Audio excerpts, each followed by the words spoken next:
welcome to one more SolidCAD webinar. Today's topic is Manufacturing Mayhem, Taming Manufactured Content. How many times you find yourself needing content that you don't have, or cannot edit vetted and approved company content to create that new family, or turning to the internet and return with manufacturer's content. Manufactured content frequently comes over model for your needs, full of unnecessary data, and of course, doesn't abide by your company standards. The best practice is to clean up this family before bringing it to your project. And of course, if you're going to do the work, it's worth it doing right and doing once. Then save the content for reuse. It's important to clean up outside content to prevent it from bringing unwanted settings and data into your model and to enable it to work seamlessly with your existing systems. I am Camila Lima Pires, AC Technical Consultant at SolidCAD, and today we're going to discuss the workflows involved in cleaning up content from other sources, using both manual methods and the simplified workflows provided by some of CTC tool suites. Let's start with the manual workflow. This process will require a few steps, and we are going to go through each of them and discuss some of the thinking process that you can use to guide you as you work through each topic. Locate a sample or a guide. The first step is to locate your company standard to inform your decisions and changes as you work through the following steps. If you do not have a company standard, or there isn't a section on the family category you're working with, you need to locate a good quality family to use as your guide. For example, you can look for a family of the same category that behaves as expected in a past project. And consider the steps you will be completing. Does the family you intended to use meet the company needs in these areas? Rename and save. After you downloaded the desired family, rename and save it to a logical location. Make sure to check your company standards for specifics. If you don't have a standard naming convention, you can start from generic and work down to specifics, hyphenating between each classification. Include enough descriptive text to make it clear what the content is and when there is no preview available. For example, in this casework family, you can rename it by saying casework, which is the generic category, base, and the type of base casework, which is a double door. Audit. Auditing a file upon opening helps to prevent corruption. Sometimes it can detect and repair potential sources of corruption. Check audit when opening the family, and you won't notice any additional time, and also you won't be given any results. Then save the family. From now on, we're going to do a set of steps to clean up the family. So we're going to start with the nested families. Our goal is to start with the deepest nested family to prevent any undesirables from being loaded into the host family and eventually the project. We're going to follow this process in the deepest nested family before loading it into the host family, and then continue moving up the chain of nested families, cleaning up as you go. On this family here, for example, I have the handle. On older families in Revit, sometimes you're going to find the edit button grayed out. So you can look into your library, see if you have any similar family, and then load it into your project. In this case, I want to start investigating how is this family locked into here since I cannot edit it. So I'm going to open a floor plan view and see where is it locked to. So I can use a show related, and is locked into the reference plane and a reference plane on a handle, which I can't have control over. I can unlock. I undid this, and I can also move sideways. So I noticed that there is no reference plane controlling this family. That's something I can add it to menu family. Since I have a family in my library that it's being used in previous families, I'm gonna load this into my project, into my family, and use that one instead of this. And I already know some of these parameters. I know this family is clean, so I can load this into my new family. And I can also delete those ones and delete this family from here.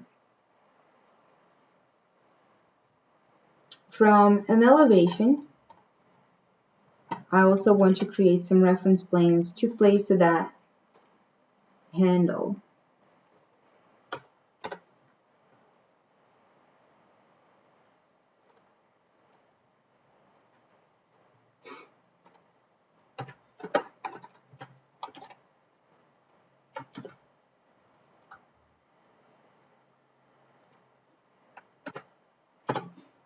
So this is going to control the handle and locked into the center of the casework. And I'm also going to create another one to lock on this direction to the top of the casework.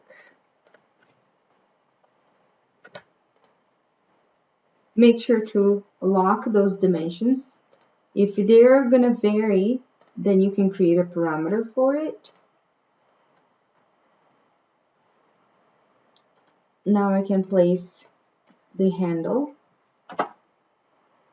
in here. I'm just going to place the two a little bit further because I want to use the align tool to lock to the center of the family.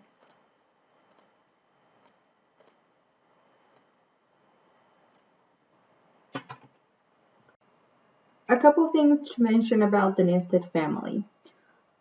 The other family I had loaded in here, it was a generic category family. So this was a good one to use it because now I have the correct category, and when we look into object styles, the line style of this nested family is now being controlled through the casework category and not the generic family, which could cause confusion when checking line weights in a project. The other thing is that I wanted to do is to make sure that I assign the sizes of the handle, if I'm going to use that, as well as the material, because now it's being controlled by the nested family and I don't have any parameter to associate yet. So when I load it into my project, I can change the handle parameter. So I'm going to leave it that one to do when we talk about parameters. Select types. Some families require a single type, while others will require multiples. It is not necessary to build all the required types now, just one or two of the most. A naming convention that accounts for both these versions will easily highlight it if the family will have multiple types in the future, or we would only have a single type. What is a single type? A single type is when there is no name, in this case, and a multiple type is when you can use this drop down arrow and select different types. You can create one or two types if this is going to be the most standard ones. Also make sure to give it a descriptive name. If you don't require any type, you can use the delete type and then clear out all the multiple types. Clean up geometry. Consider the purpose of the family and the level of detail that is required in 3D, plan, section, elevation. Make sure to look for model content that should be line work instead. Seek items you can simplify or remove altogether. Think about does the family you just downloaded need to show all the fasteners?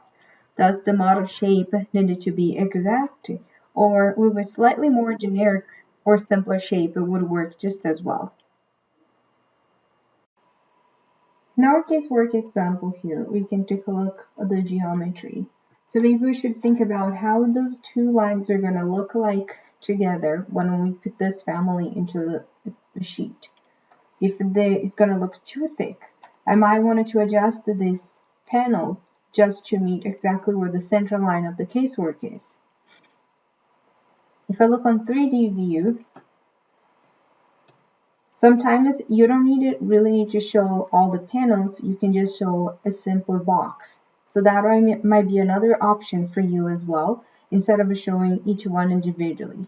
So it all depends on what is the requirements that you needed to show on a sheet. Now that we have adjusted the family and cleaned up a little bit of the geometry, we want to make sure that the family is working properly. So we need to flex the family to make sure that everything is connected. So we're going to check for all views and a consistent behavior. We're also going to use the family types and flex the family and change them to various reasonable values on those parameters. Object styles and subcategories. When deciding on subcategories to include, consider what purpose it is and the intent for each of those subcategories.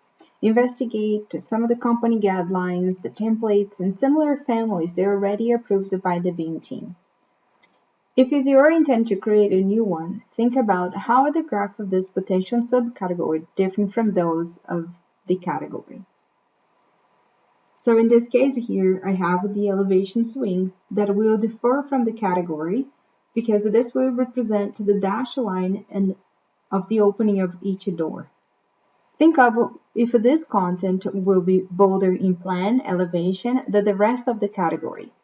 Will it be represented by a different line style, for example? And that could be another reason why you would have these subcategories, such as the elevation swing. Will this subcategory need to be modified or hidden by a filter in certain views? Those are reasons that you could potentially create subcategories that would differ from the main category.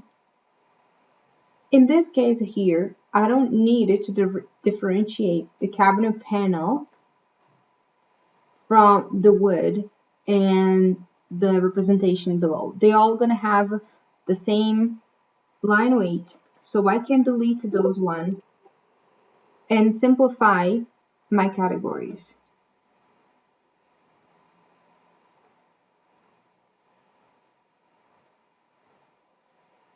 At the end, I will have just the casework, which will be represented by the main piece here, as well as handles that will include part of the casework. And to differentiate, I will have the elevation swing, which will be represented by those dashed lines. Sometimes you will find the materials being applied under the subcategory. Remember that material should be applied in the project and not in a family. If I have this material here, that would lock this family to have this specific default wood material. Unless I go in the project object styles and I change this material, I won't be able to modify the material in the project. So we can cancel here by clicking, opening the material browser, and select no material.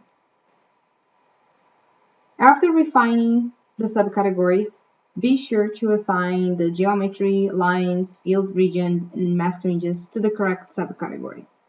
So take a look at those lines, symbolic lines, for example, and check if they have the correct subcategory.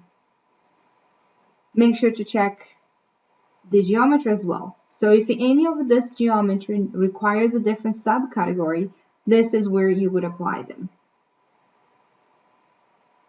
Take a look at the floor plan views as well, as if you have any of masking regions that requires to have a subcategory. So in this family here, there was a different representation of the casework on a plan view, which you would have those lines, and some of them were turned off as well. The geometry itself was turned off on plan. So you can turn those back on, or you can create a different masking region, or if you require a different subcategory for those symbolic lines that was here, then that's where you would apply them. The parameters in the family type should match those in the families of the same category. They must align to report the correct information to be scheduled and tags, and they should be consistent for predictable behavior. Using the family types, make sure to delete especially those ones that contain information that you won't need in your project, such as model, the manufacturer information, any of the description, assembly code, and make sure that none of those under the identity data are not the out of the box. So under the other panel, also take a look at those that we might not need it. So some of those panels has different materials. So think about, do you need all of these materials to have its own parameter? If not, you can delete those parameters and reassign the geometry to the correct parameter type. Same with the content creator. You don't need this in your family. So we have the door panel, shelf panel, material. All of this can be deleted because they will all gonna be one, which we will call the casework.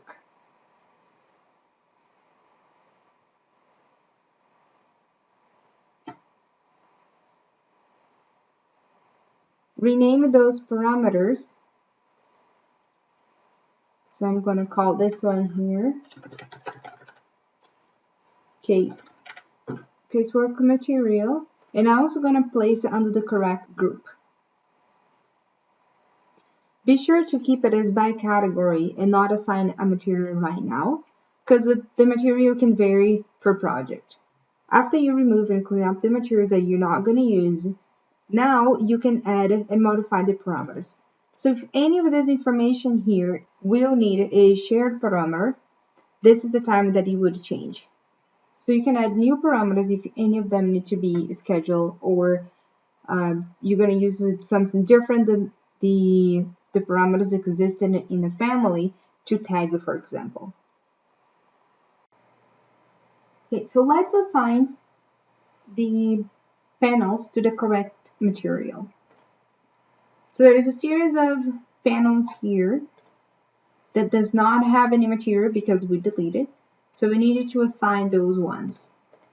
So we can select all the panels, trying to select as much as you can at once, since they're all going to have the same material.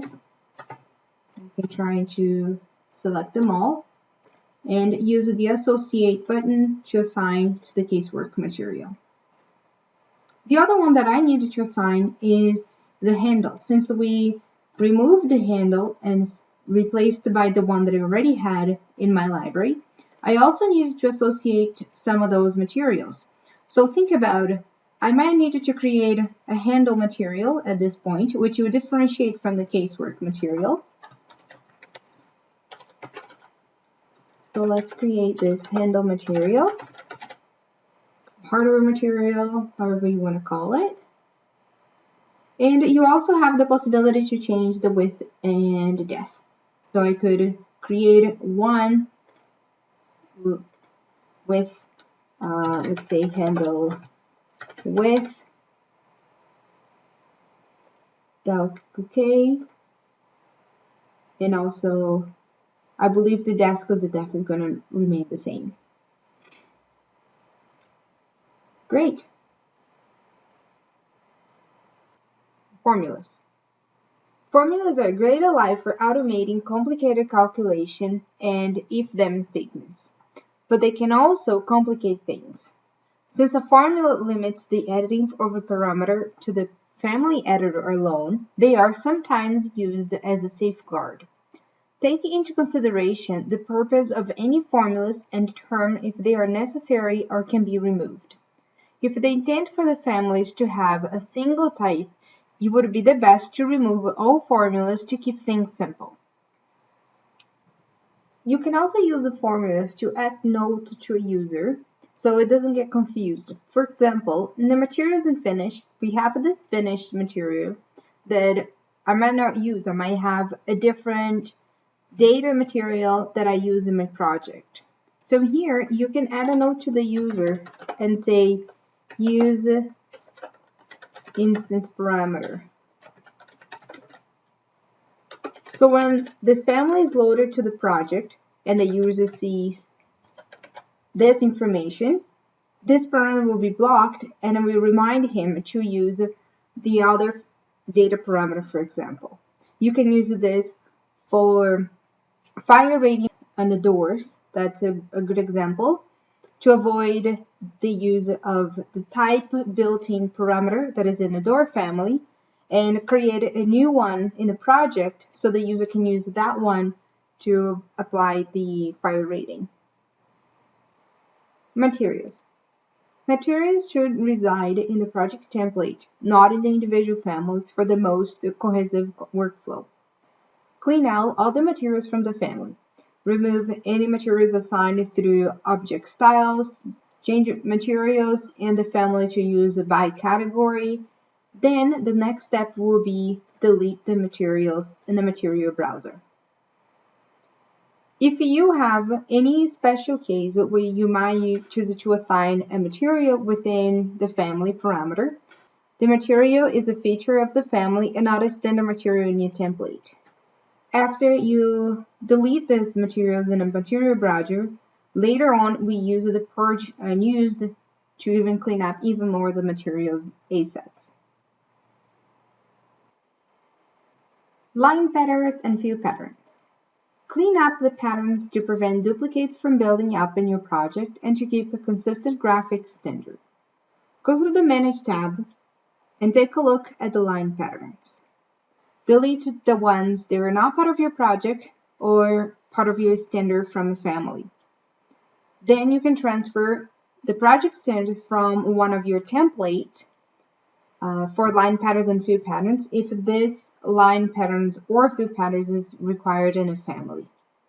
Then make sure to assign the correct patterns to the object style subcategory.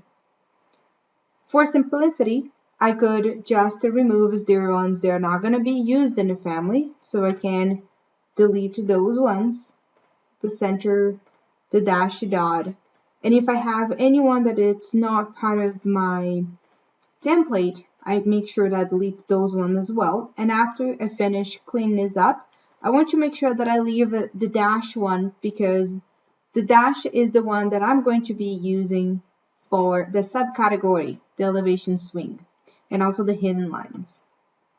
And this is also part of my family template, so that would be okay if I leave that one as well, because later on, if I decide, I can also change the line style in a project. The other thing is clean up the fill patterns. I'm not using the fill patterns, so it makes sense to clean up those ones and leave the family clean. The next step is purge. Perform a series of purge of all unused elements until the final count is 0. The best practice keeps stray content from spreading and file size at a minimum. Then we can save the family and reload into the project. You can follow the process outlined in your standards if you have any. So is the family saved to a vetting folder for the BIM team to review or approve, or direct to the library content management system once the family is complete? The CTC workflow.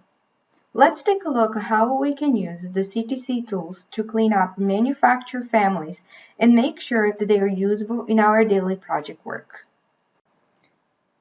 There are some prerequisites that we needed to make sure we have in place prior to starting using the tools. One of them is to make sure that we have company standards defined and in use. We also must have good quality shared parameters.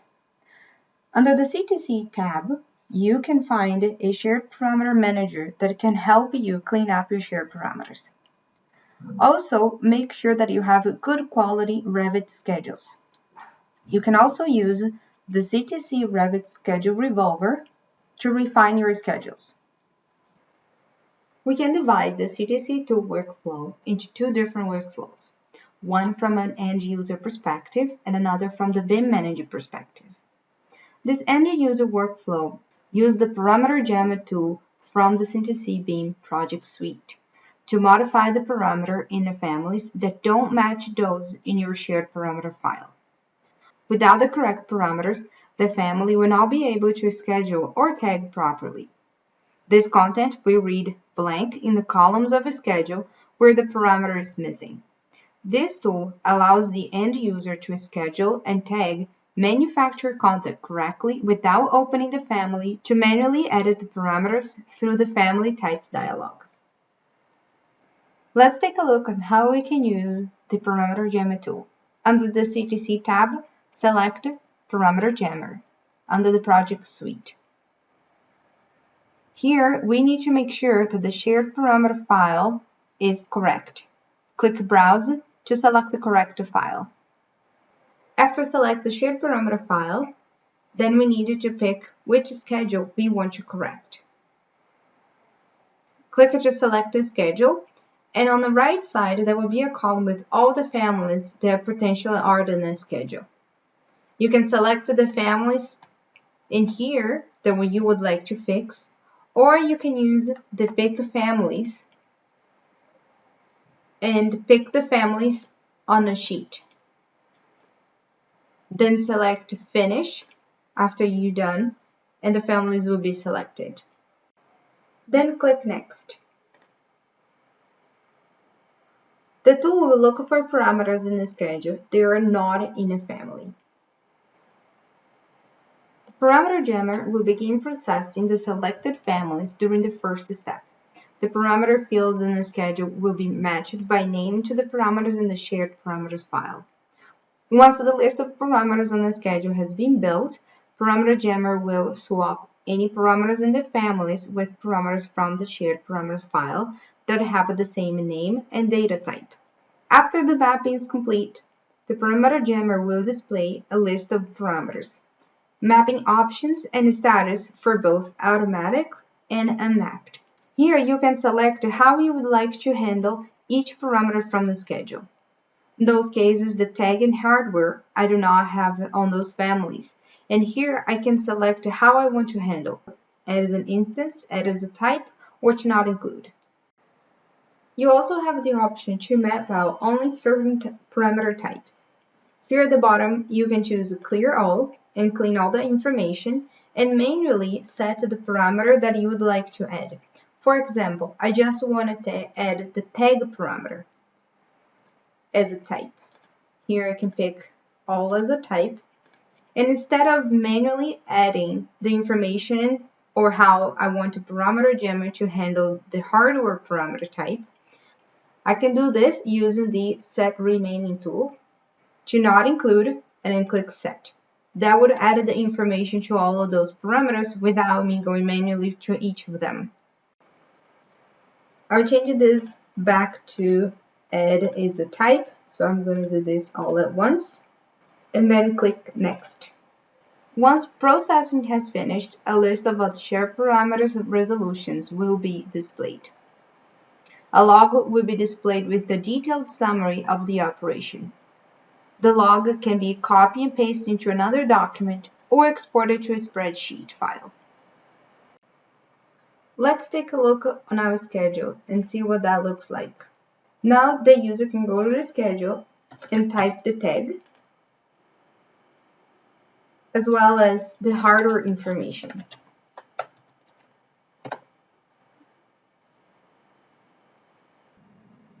One great thing that the Parameter Jammer does is identify conflicts between parameter name and data type, and add a suffix to the existing parameter.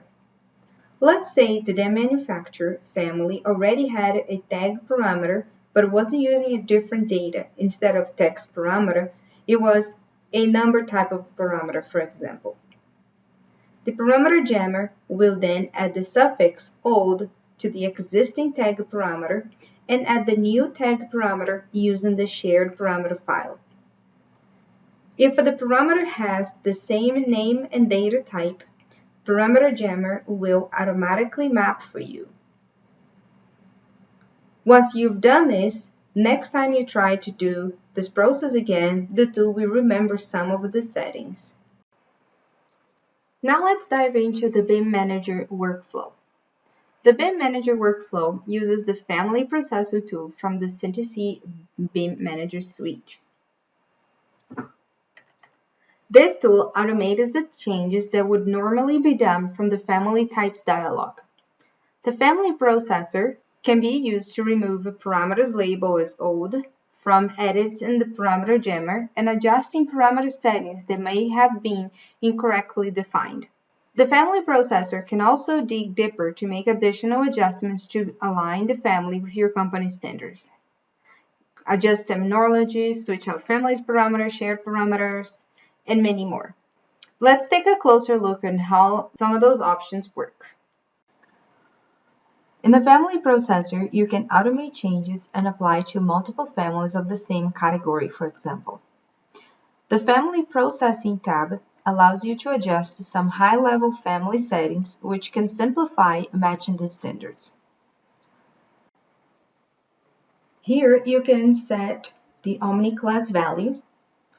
You can also apply some family settings, such as change the family category, and change settings such as the work plane based.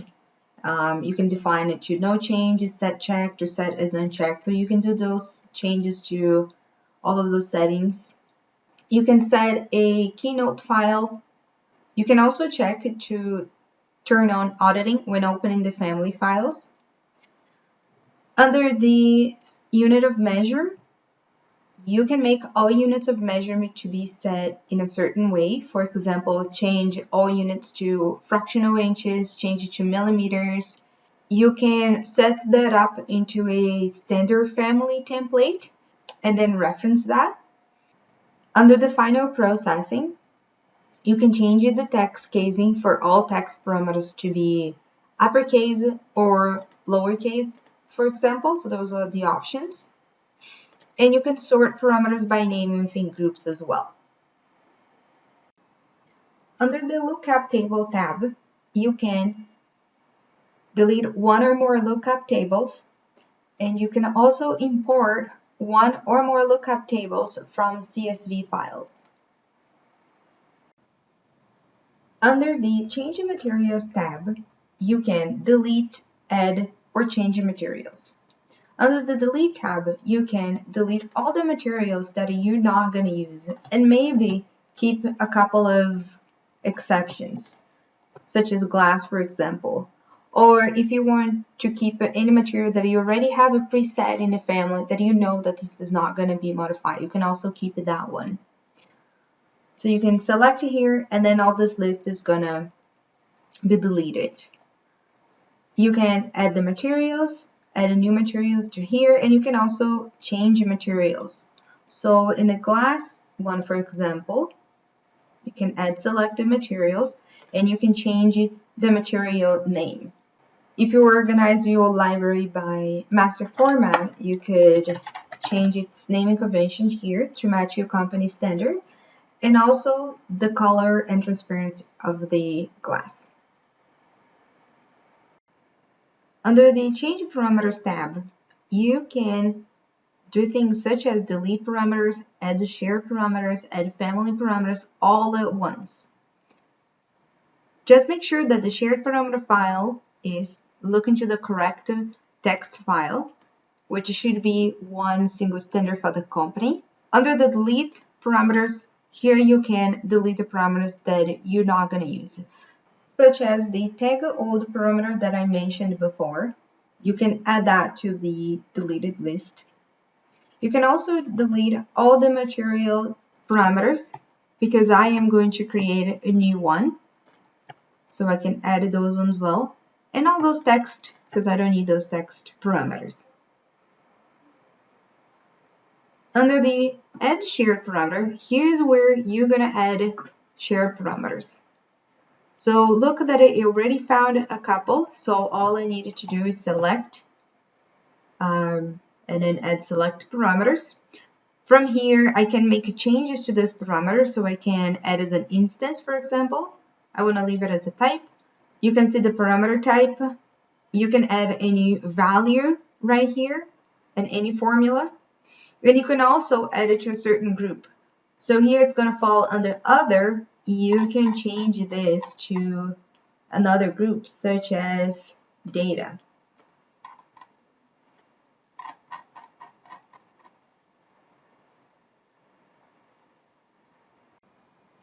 You can also add family parameters. So from here, you can type the name of the parameter.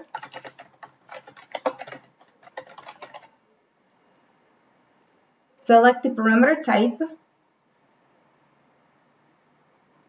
which will be a material parameter. If you had from a family file, you could also select here, and I already created, so I'm just going to add the parameter. So is this going to be an instance parameter? Is there any value that I want to add? And then where it's going to fall under. Here I'm going to change it to materials and finishes. You can also replace with the shared parameter. So if any of those ones here would like to replace with a shared parameter, and you can also make changes to the parameter. So you can change a type to an instance or vice versa, or you can change all materials parameter to by category.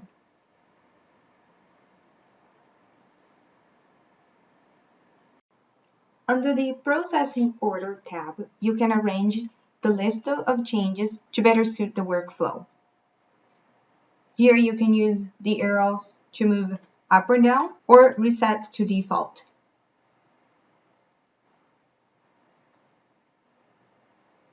Under the Selecting Families, you can run this into the single family and review the actions that you just set it before you run into multiple families. After you've done that, then you can apply this to a list of families. The last log gives a list of the success, warnings, and failures after the run.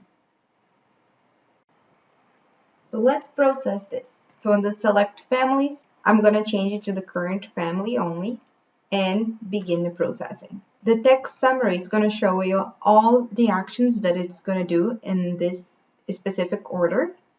And if you want to continue, then click on Continue Processing. So this is the results, what this is going to look like. So you can review if there is any warnings or anything that did not get complete from here.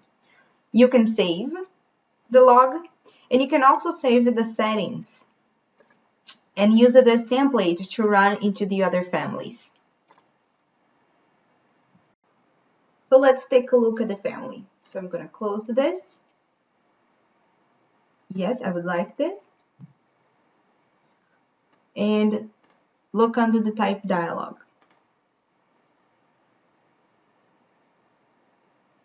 So in here you see that I already have the casework material that I add.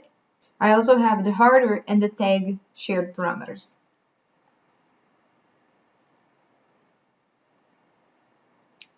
So one of the last things that I can do here is clean up some of this content that I don't need, the manufacturer and URL information. And also make sure to associate the extrusion to the material.